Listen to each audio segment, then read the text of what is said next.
जैसा कि हमने आयनिक बंध में पढ़ा कि एक आयन जो है वो इलेक्ट्रॉन त्याग देते हैं और दूसरा आयन इलेक्ट्रॉन ग्रहण करता है, तो एक धनायन बनता है और एक ऋणायन बनता है। और इन धनायनों और ऋणायनों के मध्य जो आकर्षण बल उत्पन्न होता है, इस वजह से ही आयनिक बंध का निर्माण होता है। तो यहाँ पर हम देखते हैं कि जो सहसंयोजक बंध है वह किस प्रकार का होता है, या इसको बनाने के लिए या इस प्रकार के बंध के बनने के लिए किन किन शर्तों की आवश्यकता होती है। तो सबसे पहले हम विचार करेंगे कि कार्बन जो तत्व है वह किस प्रकार का बंध निर्माण करेगा। जैसा कि हम जानते हैं कि कार्बन का जो परमाणु क्रमांक है वो 6 है, और इसको जब हम इलेक्ट्रॉनिक विन्यास करते हैं तो 2 और 4, यानी बाह्यतम कोश में 4 इलेक्ट्रॉन है और प्रथम कोश में 2 इलेक्ट्रॉन है। तो चूंकि इसके बाह्यतम कोश में 4 इलेक्ट्रॉन है, तो यह अपना अष्टक पूरा करने के लिए या तो 4 इलेक्ट्रॉन ग्रहण करेगा, तो जब यह 4 इलेक्ट्रॉन ग्रहण करता है तो C4- बनाता है, और जब यह 4 इलेक्ट्रॉन त्याग देगा तो उस स्थिति में भी यह C4+ बनाता है। तो दोनों ही जो आयन है यानी कि C4- और C4+, ये दोनों आयन की जो अवस्था है वो पूर्ण रूप से अस्थायी अवस्था मानी जाती है, क्योंकि इस तरह से कोई भी तत्व जो है वो 4 इलेक्ट्रॉन एकदम से त्याग नहीं दे सकता और ना ही 4 इलेक्ट्रॉन ये एकदम से ग्रहण कर सकते हैं। तो ये दोनों ही जो अवस्था है वो अस्थायी अवस्था मानी जाती है। तो अब यहाँ पर जो कार्बन तत्व है वह अपने अष्टक को पूरा करने के लिए 4 इलेक्ट्रॉन त्याग नहीं देगा या फिर 4 इलेक्ट्रॉन ग्रहण भी नहीं करेगा। यह 4 इलेक्ट्रॉन जो इसके चारों तरफ है, इसमें यह साझा का गुण उत्पन्न होगा और साझे के द्वारा यह अपने अष्टक को पूरा करते हैं। तो यहाँ पर एक नया शब्द आता है, साझे का इलेक्ट्रॉन। साझा शब्द यह बताता है 2 परमाणु जिनके मध्य बंध बन रहा है, इसमें दोनों ही परमाणु समान संख्या में इलेक्ट्रॉनों की साझेदारी करते हैं, और जब यह समान संख्या में इलेक्ट्रॉनों की साझेदारी करते हैं तो उस आधार पर बंध का निर्माण होता है। और दोनों ही परमाणु जो इस प्रकार के बंध में शामिल होते हैं, उनका उद्देश्य यही होता है कि इनका अष्टक पूर्ण हो जाए। तो डिपेंड करता है कि किस प्रकार के परमाणुओं के बीच बंध का निर्माण होगा। तो यहाँ पर यह बात स्पष्ट होती है कि सहसंयोजक बंध में 2 परमाणुओं के मध्य समान संख्या में इलेक्ट्रॉनों की साझेदारी होती है। तो इसे समझने के लिए हम कुछ उदाहरण लेते हैं। सबसे पहले हम उदाहरण लेंगे कार्बन टेट्रा क्लोराइड CCl4, जिसमें कार्बन का 1 परमाणु है और Cl के 4 परमाणु हैं। तो यहाँ पर कार्बन का जो इलेक्ट्रॉनिक विन्यास है वो 2 और 4, क्योंकि इसका जो परमाणु क्रमांक है वो 6 है। जबकि क्लोरीन का इलेक्ट्रॉनिक विन्यास हम बनाते हैं तो क्लोरीन का परमाणु क्रमांक 17 है, इसका इलेक्ट्रॉनिक विन्यास 2, 8, 7। दोनों स्थिति में हम देख रहे हैं कि कार्बन को साझा करने के बाद 4 इलेक्ट्रॉन और चाहिए ताकि इसका अष्टक पूरा हो जाए, जबकि प्रत्येक क्लोरीन के बाह्यतम कोश में हम देख रहे हैं कि 7 इलेक्ट्रॉन है, तो प्रत्येक क्लोरीन को 1-1 इलेक्ट्रॉन चाहिए जिससे वो साझा करके अपना अष्टक पूरा कर सकते हैं। तो जब हम इसे लुईस बिंदु संरचना के द्वारा समझेंगे तो कार्बन के बाह्यतम कोश में 1, 2, 3, 4 इलेक्ट्रॉन है, और इस कार्बन के चारों तरफ हम 4 क्लोरीन लिख देते हैं, और चारों क्लोरीन में बाह्यतम कोश में 7 इलेक्ट्रॉन को हम इस तरह से शो करते हैं। तो 1, 2, 3, 4, 5, 6, 7, इस प्रकार से हर एक क्लोरीन के बाह्यतम कोश के इलेक्ट्रॉनों को लुईस डॉट स्ट्रक्चर के द्वारा प्रदर्शित किया गया। तो यहाँ पर हम देख रहे हैं कि जो कार्बन है वह प्रत्येक जो क्लोरीन है उसके साथ 1-1 इलेक्ट्रॉन का साझा करता है। चूँकि कार्बन के चारों तरफ 4 क्लोरीन है, 1, 2, 3, 4, तो प्रत्येक क्लोरीन का जो 1-1 इलेक्ट्रॉन है वह कार्बन के 1-1 इलेक्ट्रॉन के साथ साझा करता है। और दूसरी तरफ भी हम देख रहे हैं कि एक कार्बन का जो 1 इलेक्ट्रॉन है वह दूसरे क्लोरीन के 1 इलेक्ट्रॉन के साथ साझा किया, फिर तीसरे के साथ 1 इलेक्ट्रॉन के साझा किया, और तीसरे के साथ भी 1 इलेक्ट्रॉन का साझा करता है। तो इस प्रकार हम देखते हैं कि कार्बन टेट्राक्लोराइड में कार्बन और क्लोरीन के बीच एक एक इलेक्ट्रॉन की साझेदारी हो रही है। तो जब एक एक इलेक्ट्रॉन की साझेदारी होगी तो यहाँ पर हम एक सिंगल लाइन दर्शा रहे हैं जो यहाँ पर एकल बंध को दर्शाता है। तो यहाँ एक परिभाषा और आएगी कि किस प्रकार से एक इलेक्ट्रॉन के साझे से एकल बंध का निर्माण हुआ। तो यहाँ पर जो सहसंयोजक बंध बना वह एकल सहसंयोजक बंध बना जिसमें दोनों परमाणुओं ने एक एक इलेक्ट्रॉन की साझेदारी की और सिंगल बॉन्ड या एकल बंध का निर्माण किया। इसी प्रकार हम कार्बन के साथ हाइड्रोजन के बंध को भी समझेंगे। CH4 मीथेन, जो मीथेन अणु होता है इसमें भी हम देख रहे हैं कि जो केंद्रीय परमाणु है वह कार्बन है और इसके चारों तरफ हम देख रहे हैं 4 हाइड्रोजन हैं। तो चूंकि कार्बन के बाह्यतम कोश में 4 इलेक्ट्रॉन है, क्योंकि इसका परमाणु क्रमांक 6 है तो 2 और 4। तो जब भी हम लुईस संरचना बनाते हैं, लुईस डॉट संरचना बनाते हैं, तो प्रत्येक परमाणु का जो वैलेंस शेल का इलेक्ट्रॉन होता है यानी संयोजी कोश का यानी बाह्यतम कोश का जो इलेक्ट्रॉन होता है उसे हम केवल दर्शाते हैं। तो कार्बन के बाह्यतम कोश में चूंकि 4 इलेक्ट्रॉन है तो 1 2 3 4 लिख दिए, और हाइड्रोजन का परमाणु क्रमांक 1 होता है तो उसके बाह्यतम कोश का इलेक्ट्रॉन 1 लिख दिए, तो हाइड्रोजन 4 हाइड्रोजन यहाँ पर लिख दिए। और प्रत्येक हाइड्रोजन जो है वो कार्बन के एक एक इलेक्ट्रॉन के साथ साझा करता है और अपना जो यहाँ पर 2 इलेक्ट्रॉन की जो स्थायित्व है, हाइड्रोजन जो परमाणु होता है वह 2 इलेक्ट्रॉन से ही संतुष्ट होता है, क्योंकि हाइड्रोजन के जो कोश होते हैं उसमें 2 ही इलेक्ट्रॉन वो रख सकते हैं, क्योंकि उसमें एक ही कोश होता है और पहले कोश में केवल 2 ही इलेक्ट्रॉन अधिकतम रह सकते हैं। तो हाइड्रोजन का जो स्थायित्व है वो 2 ही इलेक्ट्रॉन से पूर्ण हो जाता है, जबकि कार्बन का जो स्थायित्व है वो 8 इलेक्ट्रॉन जब तक नहीं होगा तब तक वो स्थायी नहीं माना जाता है। तो प्रत्येक जो हाइड्रोजन है वह कार्बन के एक एक इलेक्ट्रॉन के साथ साझा करता है और एक एक इलेक्ट्रॉन स्वयं का भी कार्बन से लेता है। तो इस प्रकार से हम देख रहे हैं कि जो दोनों है कार्बन और हाइड्रोजन दोनों के मध्य भी एक एक इलेक्ट्रॉन का साझा हो रहा है। तो इस प्रकार एक एक इलेक्ट्रॉन के साझे से एकल बंध का निर्माण हुआ। कार्बन हाइड्रोजन के साथ एक बंध बनाया, कार्बन हाइड्रोजन के साथ एक बंध बनाया, या कार्बन ने हाइड्रोजन के साथ एक बंध बनाया, या कार्बन हाइड्रोजन के साथ एकल बंध निर्माण करता है। तो हाइड्रोजन के बाह्यतम कोश में हम देख रहे हैं 2 इलेक्ट्रॉन से स्थायित्व आ गया, और कार्बन जब हाइड्रोजन के साथ साझा करता है तो कार्बन के 8 इलेक्ट्रॉन कंप्लीट हो गए। तो कार्बन के लिए जो अष्टक पूर्ण होने के बाद का जो स्ट्रक्चर होगा वो इस प्रकार होगा। कार्बन का पहले 2 4 था और अब जब ये बंध बन गया तो अब ये 2 8 से ये पूर्ण होता है। तो इस प्रकार से हम देखते हैं कि मीथेन में भी कार्बन हाइड्रोजन के बीच एकल बंध का निर्माण होता है। तो इस प्रकार हम देख रहे हैं कि प्रत्येक जो परमाणु होता है वह अपने स्थायित्व को पूर्ण करने के लिए एक अष्टक को पूरा करता है और कहीं ना कहीं वह अक्रिय गैस के जो इलेक्ट्रॉनिक विन्यास है या अक्रिय गैस की संरचना को वो प्राप्त करता है। जैसे जब हम हाइड्रोजन के बाह्यतम कोश में देख रहे हैं 2 इलेक्ट्रॉन हैं तो वह हीलियम की संरचना को प्राप्त कर लेता है। इसी प्रकार जैसे कार्बन है तो कार्बन में भी हम देख रहे हैं कि जब ये अष्टक पूर्ण हो गया तो ये नियॉन यानी अक्रिय गैस नियॉन की संरचना को प्राप्त कर लेता है। तो किसी न किसी तरह से हर परमाणु साझेदारी के द्वारा अपने अष्टक को पूर्ण करने का प्रयास करता है और यह बंध बहुत ही स्थायी होता है, क्योंकि यहाँ पर दोनों परमाणु ने समान संख्या में इलेक्ट्रॉनों की साझेदारी की है। अब हम कार्बन डाइऑक्साइड की संरचना को समझेंगे। अब हम कार्बन डाइऑक्साइड में पाए जाने वाले कार्बन ऑक्सीजन के बंध को समझने का प्रयास करते हैं। यहाँ भी हम देखते हैं कि कार्बन के बाह्यतम कोश में लुईस डॉट स्ट्रक्चर से 4 इलेक्ट्रॉन बना दिए और ऑक्सीजन का चूंकि परमाणु क्रमांक 8 होता है तो बाह्यतम कोश में 6 इलेक्ट्रॉन है यानी संयोजी कोश में 6 इलेक्ट्रॉन है। तो ऑक्सीजन के संयोजी कोश के 6 इलेक्ट्रॉन को लुईस डॉट संरचना के द्वारा इस प्रकार दर्शा देते हैं। तो कार्बन में 4 इलेक्ट्रॉन और ऑक्सीजन में 6 इलेक्ट्रॉन और दूसरे ऑक्सीजन में भी इधर भी 6 इलेक्ट्रॉन। तो इस तरह से हम देख रहे हैं कि इस कार्बन में ये जो 4 इलेक्ट्रॉन है और ऑक्सीजन में हम देख रहे हैं 6 इलेक्ट्रॉन है। तो ऑक्सीजन का 2 इलेक्ट्रॉन और कार्बन का 2 इलेक्ट्रॉन इनके मध्य साझा होगा।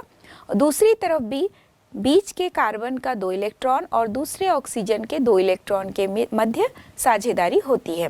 तो इस प्रकार 2-2 इलेक्ट्रॉन की साझेदारी होती है और 2-2 इलेक्ट्रॉन की साझेदारी से जो बंध बना इसे हम द्विबंध कहते हैं। यह सहसंयोजक बंध ही है, क्योंकि सहसंयोजक बंध में हम देखते हैं कि इलेक्ट्रॉनों का साझा होता है। अब कितने इलेक्ट्रॉनों का साझा दोनों परमाणुओं के द्वारा होता है, उसी आधार पर एकल बंध, द्विबंध या त्रिबंध का निर्माण होता है।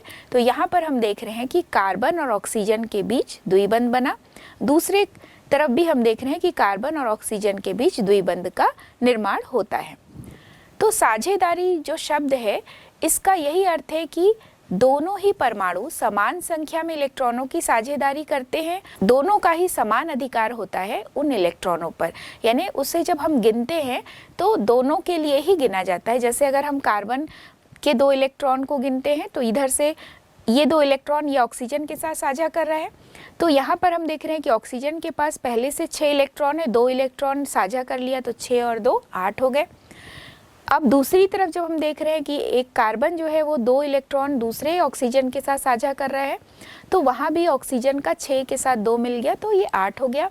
और कार्बन की स्थिति ऐसी हो गई कि इसके पास पहले से 4 इलेक्ट्रॉन है बाह्यतम कोश में, 2-2 इलेक्ट्रॉन का साझा जब ये करता है तो दोनों तरफ के ऑक्सीजन से इसको 2-2 इलेक्ट्रॉन और मिल जाते हैं।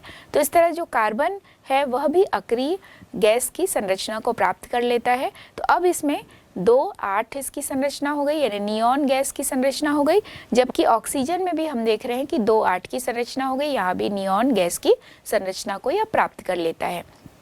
तो प्रत्येक जो परमाणु इस प्रकार के सहसंयोजक बंध का निर्माण करता है उसमें अष्टक पूर्ण होता है और अष्टक पूर्ण करके वह अक्रिय गैस की संरचना को प्राप्त करते हैं और एक स्थायी अणु का निर्माण होता है। तो कार्बन डाइऑक्साइड भी एक यौगिक है जिसमें हम देख रहे हैं कि कार्बन का 1 भाग और ऑक्सीजन का 2 भाग शामिल होता है, जिसमें ऑक्सीजन के 2-2 इलेक्ट्रॉन और कार्बन के 2-2 इलेक्ट्रॉन आपस में साझेदारी करते हैं और बंध का निर्माण करके अक्रिय गैस संरचना को प्राप्त करते हैं। जल एक यौगिक है H2O, जिसमें हाइड्रोजन का 2 भाग और ऑक्सीजन का 1 भाग होता है, लेकिन वास्तव में इसमें किस प्रकार का बंध होता है इसे हम समझने का प्रयास करते हैं। हाइड्रोजन के पास 1 इलेक्ट्रॉन है और ऑक्सीजन के बाह्यतम कोश में 6 इलेक्ट्रॉन है। तो यहाँ पर हम देख रहे हैं कि ये जो 6 इलेक्ट्रॉन है, ऑक्सीजन का जो 1 इलेक्ट्रॉन है वह हाइड्रोजन के 1 इलेक्ट्रॉन के साथ साझा करेगा एक तरफ, और दूसरी तरफ हम देख रहे हैं इस ऑक्सीजन का 1 इलेक्ट्रॉन हाइड्रोजन के 1 इलेक्ट्रॉन के साथ साझा कर लिया। तो इस प्रकार ऑक्सीजन हाइड्रोजन के बीच एकल बंध और यहाँ भी ऑक्सीजन हाइड्रोजन के बीच एकल बंध का निर्माण होता है। तो यहाँ पर हम देख रहे हैं कि चूंकि हाइड्रोजन के पास 1 ही इलेक्ट्रॉन है और ऑक्सीजन के पास 6 इलेक्ट्रॉन है बाह्यतम कोश में, तो सहसंयोजक बंध जो है वो तभी बनता है जब समान संख्या में इलेक्ट्रॉनों की साझेदारी होती है।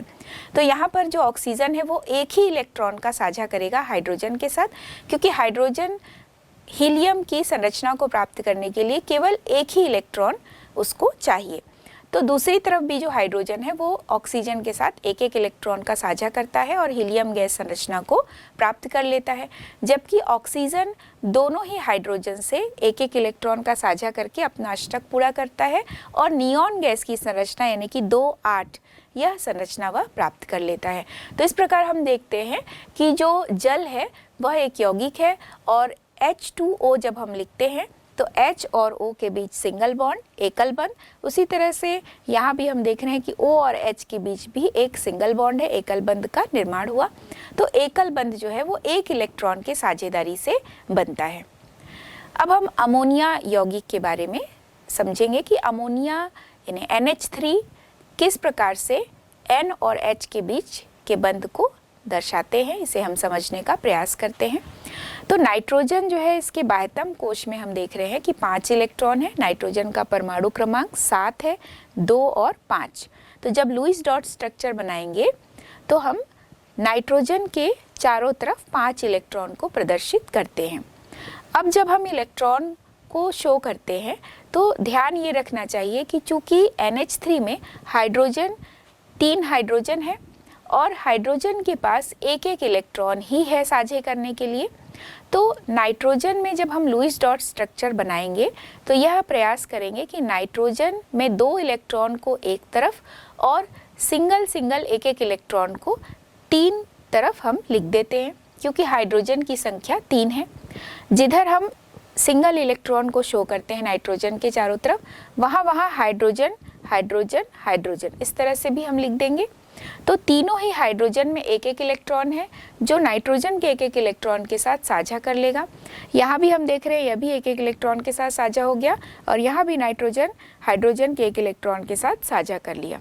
तो चूंकि यहाँ पर हाइड्रोजन के 3 इलेक्ट्रॉन साझा हो रहे हैं नाइट्रोजन के साथ, तो नाइट्रोजन के बाह्यतम कोश में 5 इलेक्ट्रॉन है और हाइड्रोजन से प्राप्त 3 इलेक्ट्रॉन मिलकर 8 यानी कि 2-8 नियॉन की संरचना को नाइट्रोजन प्राप्त कर लेगा, यानी अक्रिय गैस की संरचना को, एक स्थायी संरचना को प्राप्त कर लेगा। उसी तरह से हाइड्रोजन नाइट्रोजन के एक एक इलेक्ट्रॉन के साथ साझा करके हीलियम गैस संरचना को प्राप्त कर लेता है। तो इस प्रकार हम देख रहे हैं कि नाइट्रोजन और हाइड्रोजन के बीच एकल बंध का निर्माण हुआ। तो नाइट्रोजन और हाइड्रोजन एक एक इलेक्ट्रॉन का साझा करते हैं और एकल बंध बनाते हैं। तो इस तरह से नाइट्रोजन बीच में है और तीनों तरफ हम देख रहे हैं कि हाइड्रोजन है, और यहाँ एकल बंध का निर्माण हुआ तीनों हाइड्रोजन के साथ। तो यहाँ भी सहसंयोजक यौगिक ही है ये अमोनिया, क्योंकि यहाँ भी हम देख रहे हैं एक एक इलेक्ट्रॉन का साझा होता है नाइट्रोजन और हाइड्रोजन के बीच में। अब हम हाइड्रोजन अणु के बारे में पढ़ेंगे कि हाइड्रोजन अणु जिसे हम H2 के रूप में दर्शाते हैं। जब हम अणु की बात करते हैं तो यहाँ पर हम H नहीं लिखते हैं, सिर्फ H लिखते हैं, तो वह एक परमाणु है। और अणु जो बनता है तो परमाणुओं से मिलकर बनता है अणु। तो हाइड्रोजन अणु की जब हम बात करेंगे तो वह H2 होता है। तो H2 का निर्माण कैसे हुआ, यहाँ भी हम देख रहे हैं कि 2 हाइड्रोजन है, दोनों हाइड्रोजन के बाह्यतम कोश में एक एक इलेक्ट्रॉन है। यहाँ भी हम लुईस डॉट स्ट्रक्चर से हाइड्रोजन को प्रदर्शित करते हैं, और यहाँ दोनों हाइड्रोजन एक एक इलेक्ट्रॉन का साझा करते हैं। चूँकि हाइड्रोजन के बाह्यतम कोश में 2 ही इलेक्ट्रॉन सबसे ज़्यादा हो सकते हैं, इससे ज़्यादा इलेक्ट्रॉन रखने की क्षमता उसमें नहीं है। वह केवल हीलियम के इलेक्ट्रॉनिक विन्यास को प्राप्त कर ही स्थायित्व को प्राप्त कर लेता है। तो हाइड्रोजन, दोनों हाइड्रोजन एक एक इलेक्ट्रॉन का साझा करते हैं और एक एक एकल बंध का निर्माण होता है। और इस एकल बंध के निर्माण में हम देख रहे हैं कि सहसंयोजक बंध का निर्माण हुआ, और इस सहसंयोजक बंध के निर्माण से हम देख रहे हैं कि हाइड्रोजन अणु जो है वो स्थायित्व को प्राप्त कर लेता है, क्योंकि दोनों हाइड्रोजन में बाह्यतम कोश में अब 2-2 इलेक्ट्रॉन उपस्थित होते हैं। तो हाइड्रोजन जो है अणु के रूप में प्रकृति में स्थित है, तो यह द्विपरमाणुक अणु के रूप में ही स्थायित्व को प्राप्त करता है। यदि हम सिंगल हाइड्रोजन लिखते हैं तो वह नवजात हाइड्रोजन होता है, वह अस्थायी ही होता है, बहुत अधिक क्रियाशील होता है। तो प्रकृति में जो हाइड्रोजन है वह H2 के रूप में ही उपस्थित है, जो कि स्थायी होता है। अब हम ऑक्सीजन अणु के बारे में पढ़ेंगे। ऑक्सीजन अणु भी द्विपरमाणुक अणु हैं, क्योंकि जब हम इसे लिखते हैं तो O2 के रूप में लिखते हैं, और प्रकृति में यह O2 के रूप में ही स्थायित्व प्राप्त करता है। तो ऑक्सीजन अणु जो है, इसमें 2 ऑक्सीजन जो है, इसके बाह्यतम कोश में हम देख रहे हैं कि 6 इलेक्ट्रॉन प्रेजेंट है, यानी ऑक्सीजन का जो परमाणु क्रमांक है वो 8 है। जब हम इसे विभाजित करेंगे तो 2 और 6, तो दोनों ऑक्सीजन में 6-6 इलेक्ट्रॉन बाह्यतम कोश में लुईस डॉट स्ट्रक्चर से हम दर्शा दिए। इसके बाद ये देखते हैं कि दोनों ही ऑक्सीजन को 2-2 इलेक्ट्रॉन की आवश्यकता है अष्टक पूरा करने के लिए। तो दोनों ऑक्सीजन आपस में 2-2 इलेक्ट्रॉन का साझा करते हैं। तो प्रत्येक ऑक्सीजन में 6 और 2 8 हो गया, और यहाँ भी 6 और 2 8 हो गया। तो इस तरह से ये अपने साझा करते हैं और डबल बॉन्ड बनाते हैं, द्विबंध का निर्माण करते हैं, क्योंकि यहाँ पर दोनों ऑक्सीजन के मध्य 2-2 इलेक्ट्रॉन की साझेदारी हुई है। तो यहाँ पर हम देख रहे हैं कि द्विपरमाणुक अणु का निर्माण हुआ। चूँकि यहाँ पर 2 ऑक्सीजन हैं और दोनों ऑक्सीजन आपस में 2-2 इलेक्ट्रॉन की साझेदारी करते हैं, तो इसलिए यहाँ डबल बॉन्ड का निर्माण हुआ। तो यह सहसंयोजक यौगिक ही है, यहाँ पर 2 इलेक्ट्रॉन के साझेदारी से बंध बना, तो यह द्विबंध वाला एक अणु होता है। अब हम कुछ और अणुओं के बारे में चर्चा करेंगे जिनमें कि द्विबंध पाया जाता है। इसमें हम देख रहे हैं H4 यानी एथिलीन। एक उदाहरण हम देखते हैं एथिलीन का, जिसमें हम देख रहे हैं कि 2 C है और 4 हाइड्रोजन है। तो इनमें किस प्रकार का बंध होगा? जब हम 2 C लिखते हैं तो लुईस डॉट स्ट्रक्चर के आधार पर ये देखेंगे कि कार्बन के बाह्यतम कोश में चूंकि 4 इलेक्ट्रॉन है तो 2 इलेक्ट्रॉन हम बीच में रखेंगे, यानी दूसरे कार्बन के पहले यहाँ पर 2 इलेक्ट्रॉन, और इस कार्बन के बचे हुए 2 इलेक्ट्रॉन को हम सिंगल सिंगल एक एक करके लिखेंगे, क्योंकि हाइड्रोजन की संख्या 4 है, हर कार्बन के साथ 2 हाइड्रोजन को जोड़ना है। दूसरी तरफ भी हम ऐसा ही करेंगे, दूसरे कार्बन में जो 2 इलेक्ट्रॉन है उनको हम एक साथ लुईस डॉट स्ट्रक्चर में शो करेंगे, और शेष जो 2 इलेक्ट्रॉन है उसको हम एक एक करके ऊपर और नीचे एक एक करके हाइड्रोजन के साथ साझेदारी के लिए अलग से शो करते हैं। अब हम देख रहे हैं कि हाइड्रोजन 4 है, तो एक कार्बन के इधर और इधर एक एक हाइड्रोजन कर दिया, और इधर भी कार्बन के एक ऊपर और एक नीचे इस तरह से हाइड्रोजन लिख देते हैं। हाइड्रोजन में एक एक इलेक्ट्रॉन है, और जबकि यहाँ पर देख रहे हैं कि कार्बन में 4 इलेक्ट्रॉन है, जिसमें 2 इलेक्ट्रॉन दूसरे कार्बन के साथ साझेदारी के लिए उपस्थित है। तो यह जो बीच का कार्बन है, ये 2 कार्बन आपस में 2-2 इलेक्ट्रॉन के साझेदारी करें। तो जब ये 2 इलेक्ट्रॉन के साझेदारी करते हैं और इधर से पहले वाले कार्बन के साथ हाइड्रोजन जब जुड़ता है तो हाइड्रोजन के साथ भी वो एक एक इलेक्ट्रॉन के साझेदारी में है। तो यहाँ पर हम देख रहे हैं कि बीच में 4 इलेक्ट्रॉन और हाइड्रोजन के साथ इधर और यहाँ पर उसको 2 मिल गया, तो 4 और 2 6 हो गया। दूसरी तरफ हम देख रहे हैं कि यह कार्बन भी दूसरे हाइड्रोजन के साथ एक इलेक्ट्रॉन का साझा कर दिया, तो 6 और 2 8 हो गए। तो इस प्रकार हम देख रहे हैं कि प्रत्येक जो कार्बन है वो दूसरे कार्बन से 2-2 इलेक्ट्रॉन की साझेदारी से 4 इलेक्ट्रॉन, और दोनों हाइड्रोजन से एक एक इलेक्ट्रॉन की साझेदारी से और 4 इलेक्ट्रॉन। तो प्रत्येक जो कार्बन है वह अपना अष्टक पूरा कर लेता है। इसी प्रकार दूसरी तरफ वाला जो कार्बन है वो भी ऐसा ही करता है। दूसरी तरफ वाला कार्बन पहले कार्बन से 2 इलेक्ट्रॉन की साझेदारी कर लिया तो 4 इलेक्ट्रॉन, और बचे हुए 2 हाइड्रोजन के साथ एक एक इलेक्ट्रॉन की साझेदारी कर लिया, तो चूंकि 2 हाइड्रोजन है तो वहाँ भी उसको 4 इलेक्ट्रॉन हो गया, तो 4 और 4 8, यानी इस कार्बन का भी अष्टक पूरा हो गया, और हाइड्रोजन 2 इलेक्ट्रॉन प्राप्त कर स्थायित्व को पूर्ण कर लेता है। इस प्रकार हम देखते हैं कि जो एथिलीन है या एथीन अणु जो है C2H4 जो है, इसमें C और C के बीच में द्विबंध और C और H के बीच में सिंगल बॉन्ड होता है। तो अब हमने बहुत अच्छी तरह से समझा कि द्विबंध कब बनता है, जब 2 इलेक्ट्रॉन की साझेदारी होती है प्रत्येक परमाणु द्वारा, और एकल बंध कब बनता है, जब दोनों परमाणु एक एक इलेक्ट्रॉन की साझेदारी करते हैं, तब एकल बंध का निर्माण होता है। एकल बंध और द्विबंध को समझने के बाद अब हम त्रिबंध पर चर्चा करेंगे। तो इसके लिए हम एक उदाहरण लेते हैं, नाइट्रोजन अणु N2। जो नाइट्रोजन अणु है इसे भी हम द्विपरमाणुक अणु कहते हैं, क्योंकि नाइट्रोजन अणु में भी हम देख रहे हैं कि नाइट्रोजन के 2 परमाणु मिलकर नाइट्रोजन अणु बनते हैं। तो नाइट्रोजन का जो परमाणु क्रमांक है वह 7 होता है, 2 और 5।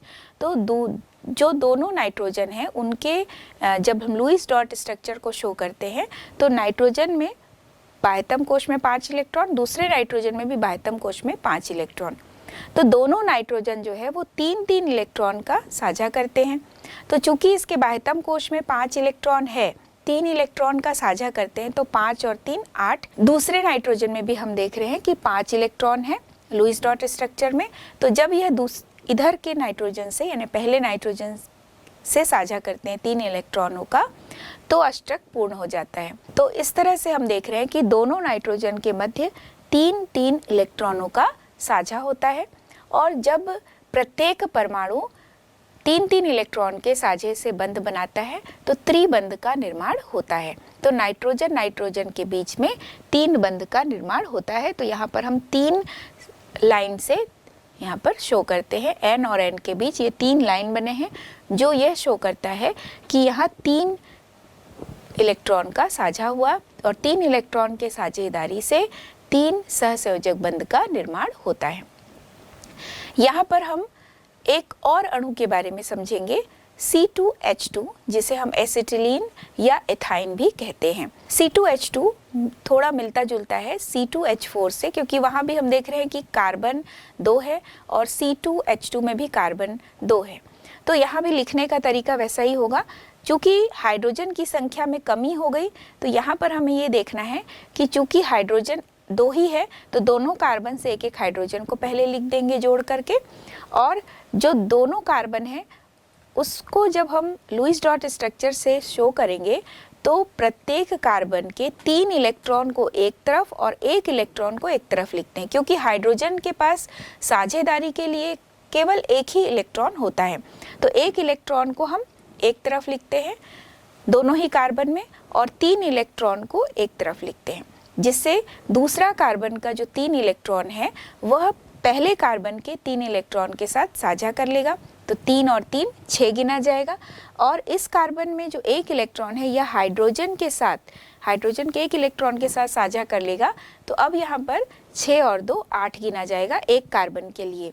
दूसरी ओर जो कार्बन है वह भी 3-3 इलेक्ट्रॉन का साझा पहले वाले कार्बन से किया, तो यहाँ भी 6 इलेक्ट्रॉन हो गए, और दूसरे तरफ हम देख हाइड्रोजन के 1 इलेक्ट्रॉन के साथ साझा कर लिया, तो अब 6 और 2 हो गए 8। तो यहाँ पर हम देख रहे हैं कि 3 इलेक्ट्रॉन का साझा हुआ है कार्बन और कार्बन के बीच में, जबकि 1 इलेक्ट्रॉन का साझा हुआ है कार्बन और हाइड्रोजन के बीच में। दोनों ही तरफ हम देख रहे हैं कि ऐसी ही स्थिति है कि कार्बन और कार्बन के बीच 3-3 इलेक्ट्रॉन का साझा हुआ, जबकि कार्बन और हाइड्रोजन के बीच 1 इलेक्ट्रॉन का साझा हुआ। तो इस तरह से कार्बन कार्बन के बीच में त्रिबंध का निर्माण हुआ और कार्बन और हाइड्रोजन के बीच एकल बंध का निर्माण होता है। यहाँ भी हम देख रहे हैं कि त्रिबंध का निर्माण हुआ, यानी सहसंयोजक बंध ही बना। तो एथाइन भी एक सहसंयोजक यौगिक होता है, क्योंकि कोई भी यौगिक जिस प्रकार के बंध को प्रदर्शित करता है उसी आधार पर उस यौगिक की जो प्रकृति है वह निर्धारित होती है। अब हम C2H6 यानी एथेन जो अणु है उसमें किस प्रकार का बंध बनेगा, या उसको हम जब लुईस स्ट्रक्चर से प्रदर्शित करेंगे तो वह किस प्रकार का होगा। तो C2H6 में हम देख रहे हैं कि हाइड्रोजन की संख्या 6 है, यानी C2 जो है दोनों C आपस में जुड़े हुए हैं, साथ ही प्रत्येक कार्बन से 3 हाइड्रोजन को जोड़ना है। इस कार्बन से भी 3 हाइड्रोजन को जोड़ेंगे। तो कार्बन और कार्बन के बीच कितने बंध होने चाहिए। तो चूंकि एक कार्बन के 3 और हम 3 हाइड्रोजन लिख रहे हैं और दूसरे कार्बन के भी 3 और हम 3 हाइड्रोजन लिखते हैं, तो प्रत्येक कार्बन में 4-4 इलेक्ट्रॉन है बाह्यतम कोश में। तो जब वह 1-1 इलेक्ट्रॉन का साझा कर लिए दूसरे कार्बन के साथ, तो अब इस कार्बन में 4 के साथ एक 5 हो गया, और 3 हाइड्रोजन के 1-1 इलेक्ट्रॉन के साथ साझा कर लिए तो 5 और 3 8 इलेक्ट्रॉन हो गए। दूसरी तरफ भी वही स्थिति होगी कि कार्बन जो है दूसरा कार्बन पहले कार्बन के साथ साझा कर लिया तो 1 इलेक्ट्रॉन इसको मिल गया, तो 4 ऑलरेडी है और 1 इलेक्ट्रॉन और इसको मिल गया, तो 4 और 1 5, और 3 जो हाइड्रोजन है उनके भी 1-1 इलेक्ट्रॉन के साथ ये साझा कर लेता है, तो 5 और 3 8। तो इस प्रकार हम देख रहे हैं कि कार्बन कार्बन के बीच केवल एक ही इलेक्ट्रॉन का साझा हुआ और कार्बन हाइड्रोजन के बीच भी एक ही इलेक्ट्रॉन का साझा होता है। तो इस प्रकार जो C2H6 अणु है, एथेन अणु है, वह सिंगल बॉन्ड शो करता है, एकल बंध पाया जाता है कार्बन कार्बन के बीच भी और कार्बन हाइड्रोजन के बीच भी। तो इस तरह हमने एथेन, एथाइन और एथीन तीनों अणु की संरचनाओं को समझा, जिसमें हमने देखा कि एथेन में C और C के बीच में एकल बंध, जबकि एथीन में C और C के बीच द्विबंध, जबकि एथाइन में C और C के बीच 3 बंध पाया जाता है। तो इस तरह से हमने एकल बंध, द्विबंध और त्रिबंध को बहुत अच्छी तरह से समझा। हमने आयनिक बंध और सहसंयोजक बंध को पढ़ा। तो सहसंयोजक बंध जिन यौगिकों में पाया जाएगा उन्हें हम सहसंयोजक यौगिक कहेंगे या सहसंयोजी यौगिक कहेंगे। जिन यौगिकों में आयनिक बंध पाया जाएगा या विद्युत संयोजी बंध पाया जाएगा उन यौगिकों को हम आयनिक यौगिक या विद्युत संयोजी यौगिक कहते हैं। तो अब हम इन यौगिकों के बारे में अलग अलग इनके गुणों चर्चा करेंगे। तो सबसे पहला जो आयनिक यौगिक है उसमें कौन कौन से गुण पाए जाते हैं। तो जैसा हमने देखा कि जो आयनिक यौगिक होते हैं उनमें आयंस होते हैं धन आयन और ऋण आयन। तो जैसे ही उसको जल में घोलते हैं तो वो जल में तुरंत ही घुल जाते हैं, क्योंकि जल भी एक ध्रुवीय विलायक होता है, उसमें भी 2 ध्रुव होते हैं, और जैसे ही आयनिक यौगिक को उस पर घोलते हैं तो दोनों आयंस जो है वो एक दूसरे में घुल जाते हैं।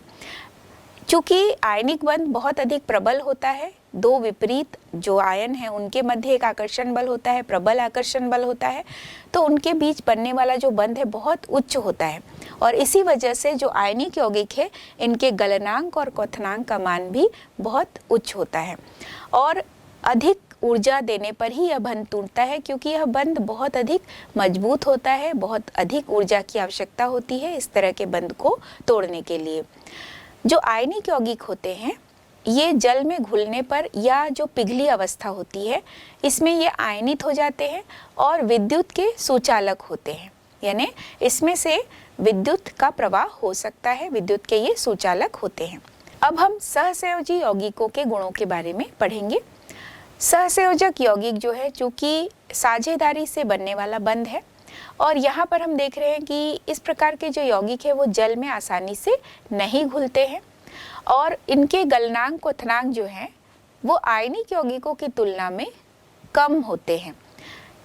तो यहाँ चूँकि आयनिक यौगिकों में बंध बहुत मजबूत होता है तो उनकी तुलना में सहसंयोजक यौगिकों का जो गलनांक और क्वथनांक है वह कम होता है और सहसंयोजक यौगिक जो है वह प्रायः देखा गया है कि यह विद्युत के कुचालक होते हैं, क्योंकि इसमें आयनीकरण नहीं हो पाता है। तो किस प्रकार से हम आयनिक यौगिक और सहसंयोजक यौगिक में आयनीकरण हो सकता है या नहीं हो सकता है, कौन विद्युत का सुचालक है और क्यों है और कौन विद्युत का कुचालक है और क्यों है, इसे समझने के लिए आइए अब हम एक क्रियाकलाप करके देखते हैं जिसमें हम अलग अलग बीकर लेंगे और उन बीकरों में हम कुछ में आयनिक यौगिकों को रखेंगे और कुछ में हम सहसंयोजक यौगिकों को रखेंगे और किस प्रकार से यह आयनीकरण की प्रक्रिया होती है और कैसे हम विभेद कर सकते हैं सुचालक और कुचालक में, इसे हम क्रियाकलाप के माध्यम से बहुत अच्छी तरह समझने का प्रयास करते हैं। बच्चों, आपने अभी आयनिक बंध एवं सहसंयोजी बंध के बारे में पढ़ा। ऐसे यौगिक जिसमें आयनिक बंध पाया जाता है उसे हम आयनिक यौगिक कहते हैं एवं ऐसे यौगिक जिनमें सहसंयोजी बंध पाया जाता है उन्हें हम सहसंयोजी यौगिक कहते हैं। इनके गुणों में हमने जाना कि आयनिक यौगिक को जब जल में घोला जाता है या वो द्रवित अवस्था में होते हैं तो उनमें आयनीकरण की प्रक्रिया होती है, जिसके कारण उसमें विद्युत का चालन संभव हो पाता है, जबकि सहसंयोजी यौगिक जो होते हैं वो विद्युत के कुचालक होते हैं क्योंकि उनमें आयनीकरण नहीं होता। यौगिकों में इस गुण को परीक्षण करने के लिए हम एक क्रियाकलाप करते हैं जिसमें हम विद्युत चालन का परीक्षण करेंगे। इस क्रियाकलाप के लिए हमें जिन सामग्रियों की आवश्यकता होगी वो हैं 4 बीकर, जिनमें हमें क्रियाकलाप में सुविधा के लिए नाम दिए हुए हैं बीकर क, बीकर ख, बीकर ग एवं बीकर घ। इसके अलावा हमारे पास है नमक, कैल्शियम क्लोराइड, शक्कर और ग्लूकोज, साथ ही विलयन को अच्छी तरह से मिलाने के लिए ग्लास रॉड और विद्युत परिपथ के लिए हमने इस तरीके का एक परिपथ तैयार किया है। देखिए बच्चों, ये है 9 वोल्ट की एक बैटरी जिसके पॉजिटिव टर्मिनल को हमने यहाँ पर एलईडी के एक सिरे से जोड़ दिया है और एलईडी के दूसरे सिरे में हमें यह एक तार जुड़ा हुआ दिखाई दे रहा है। साथ ही इसके निगेटिव टर्मिनल पर भी हमने यह तार जोड़ा हुआ है। इसके अलावा हमें आवश्यकता होगी 2 ग्रेफाइट की छड़ों की, जिसके लिए हमने इन पेंसिल का प्रयोग किया है। इस पेंसिल की ये लीड ग्रेफाइट से बनी हुई है, इसलिए इसे हम अपने क्रियाकलाप में ग्रेफाइट की छड़ों के रूप में प्रयोग करेंगे जो कि इलेक्ट्रोड की तरह कार्य करेंगी। तो चलिए इन सभी सामग्रियों के साथ हम अपने क्रियाकलाप की शुरुआत करते हैं। इसके लिए सबसे पहले हम बीकर क में 2 चम्मच नमक डालकर एक विलयन तैयार करते हैं। हम 2 चम्मच नमक डाल देते हैं और इसे अच्छी तरह से घोल लेते हैं। इसे थोड़ी देर इस तरह से रख देते हैं, ये और अधिक घुल जाएगा। इसके बाद हम बीकर ख में अपना अगला विलयन तैयार करने के लिए 2 चम्मच कैल्शियम क्लोराइड डालते हैं।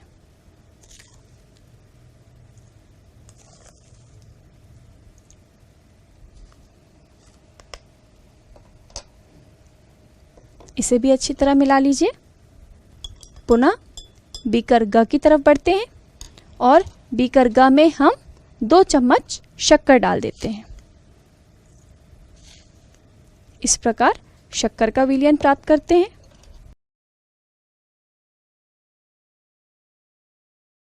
और अंत में हम बीकर घ में 2 चम्मच ग्लूकोज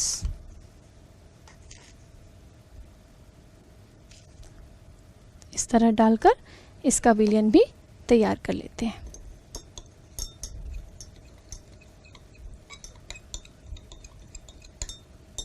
अब हम बीकर क जिसमें हमने नमक का विलयन बनाया था, इसमें अपनी इन 2 ग्रेफाइट की छड़ों को डालते हैं।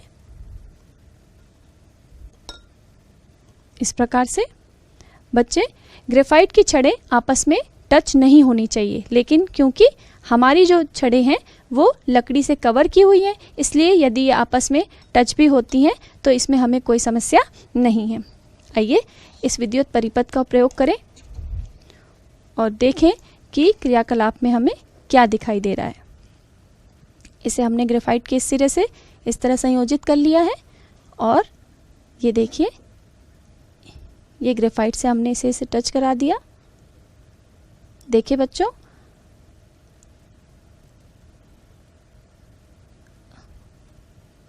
ये एलईडी लाइट जल पड़ी है, देख पा रहे हैं आप।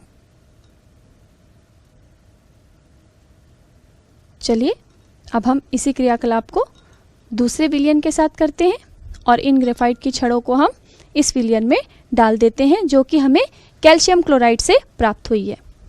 पुनः ग्रेफाइट की छड़ से इस सिरे को और इसके बाद इसे हम टच करते हैं। देखिए, पुनः आपको ये एलईडी लाइट जलती हुई दिखाई दे रही है। प्रक्रिया को आगे बढ़ाते हैं और यही क्रियाकलाप हम अगले विलयन में करेंगे। यह विलयन हमें किससे प्राप्त हुआ है? शक्कर का विलयन है। ये शक्कर के विलयन में भी पुनः देखिए बच्चों, ग्रेफाइट की छड़ को हमने इस तरह से दोनों सिरों को टच किया, फिर भी हमें एलईडी लाइट यहाँ पर जलती हुई दिखाई नहीं दे रही है। चलिए लास्ट में बीकर घ जिसमें हमने ग्लूकोज का विलयन मिला हुआ है, उसमें यही प्रक्रिया करें। ये देखिए, दोनों सिरों पर हमने अपना विद्युत परिपथ कंप्लीट किया, परंतु हमें एलईडी लाइट जलती हुई दिखाई नहीं दे रही है। तो बच्चों, हमने देखा कि बीकर क और ख में विद्युत का बल्ब जलता हुआ दिखाई दिया, जबकि बीकर ग और घ में विद्युत का बल्ब जलता हुआ नहीं दिखाई दे रहा था, क्योंकि बीकर क जो कि नमक का विलयन है और बीकर ख जो कैल्शियम क्लोराइड का विलयन है, इसमें विद्युत का चालन संभव हुआ, अर्थात इसमें आयनिक बंध पाया जाता है। जबकि बीकर ग जो कि शक्कर का विलयन है और बीकर घ जो ग्लूकोज का विलयन है, इनमें हमें विद्युत का चालन संभव होता नहीं दिखा, अर्थात इसमें ससंयोजी बंध पाया जाता है। इस प्रकार हम यौगिकों के प्रकार के आधार पर यह निर्धारण कर सकते हैं कि किस यौगिक में विद्युत का चालन संभव होगा और किस यौगिक में विद्युत का चालन संभव नहीं होगा। इस क्रियाकलाप में आपने ये देखा कि किस प्रकार 4 अलग-अलग बीकर लिया गया, क, ख, ग और घ। तो यहाँ पर हमने देखा कि क और ख में बल्ब जलने लगा, जबकि ग और घ में बल्ब नहीं जला। तो इसका कारण क्या है? बल्ब इसलिए जला क्योंकि वहाँ पर विद्युत धारा का प्रवाह हुआ, आयनीकरण की प्रक्रिया हुई। तो निश्चित रूप से क और ख में जो यौगिक रखे हुए थे वे आयनिक यौगिक थे, जैसे कि सोडियम क्लोराइड हो, कैल्शियम क्लोराइड हो, मैग्नीशियम क्लोराइड हो, कैल्शियम ऑक्साइड, ऐसे कई सारे जो आयनिक यौगिक होते हैं उनकी उपस्थिति में बल्ब जलने लगेगा। इसी तरह से जो दूसरा 2 बीकर है ग और घ जिसमें बल्ब नहीं जला, उसमें शक्कर और ग्लूकोज का विलयन रखा हुआ था। तो शक्कर और ग्लूकोज दोनों में ही सहसंयोजक बंध होता है और सहसंयोजक बंध वाले जो यौगिक है सहसंयोजी यौगिक है, जो कि आयनीकृत नहीं होते हैं और यहाँ विद्युत का प्रवाह नहीं हो पाता है, इसलिए बल्ब नहीं जलता है। इस पाठ में हमने अलग अलग कई पदों को समझा। तो इस पाठ में आने वाले जितने भी अलग अलग पद हैं उसे हम एक बार पुनः दोहराएंगे कि कौन कौन से मुख्य शब्द हमें जानने चाहिए इस पाठ को समझने के लिए। तो आइए अब हम इन शब्दों को समझते हैं। मुख्य शब्द, कीवर्ड्स, आयन, आयन, धनायन, कैटायन, ऋण आयन, एनायन, आयनिक बंध, आयोनिक बॉन्ड, सहसंयोजक बंध, कोवेलेंट बॉन्ड, साझा, शेयरिंग, संयोजकता, वैलेंसी, आयनिक यौगिक, आयोनिक कंपाउंड, सहसंयोजक यौगिक, कोवेलेंट कंपाउंड, उत्कृष्ट या अक्रिय गैस, नोबल और इनर्ट गैस, संयोजी कक्ष, वैलेंसी ऑर्बिट, अष्टक, ऑक्टेट, स्थिर वैद्युत आकर्षण, इलेक्ट्रोस्टैटिक अट्रैक्शन, इलेक्ट्रॉन बिंदु संरचना या लुईस संरचना, इलेक्ट्रॉन डॉट स्ट्रक्चर और लुईस स्ट्रक्चर। हमने सीखा आयनिक बंध निर्माण में एक परमाणु इलेक्ट्रॉन त्याग कर धन आयन तथा दूसरा परमाणु इलेक्ट्रॉन ग्रहण कर ऋण आयन बनाता है। विपरीत आवेश वाले आयन स्थिर वैद्युत आकर्षण में बंध कर आयनिक बंध बनाते हैं। सहसंयोजक बंध परमाणुओं के मध्य इलेक्ट्रॉनों के साझे द्वारा बनता है। दो परमाणुओं के मध्य एक एक इलेक्ट्रॉन के साझे द्वारा एकल बंध, दो दो इलेक्ट्रॉनों के साझे से द्विबंध तथा तीन तीन इलेक्ट्रॉनों के साझे से त्रिबंध बनता है। अक्रिय गैस विन्यास प्राप्ति हेतु बाह्यतम कक्ष या संयोजी कक्ष से जितने इलेक्ट्रॉन त्यागे या ग्रहण किए जाते हैं या साझा किए जाते हैं वह उस तत्व की संयोजकता कहलाती है। आयनिक यौगिक जल में विलय, उच्च गलनांक, क्वथनांक वाले तथा जलीय विलयन या पिघली हुई अवस्था में आयनित होते हैं। सहसंयोजी यौगिक जल में अविलय, निम्न गलनांक एवं क्वथनांक वाले होते हैं तथा इनमें आयनीकरण नहीं होता।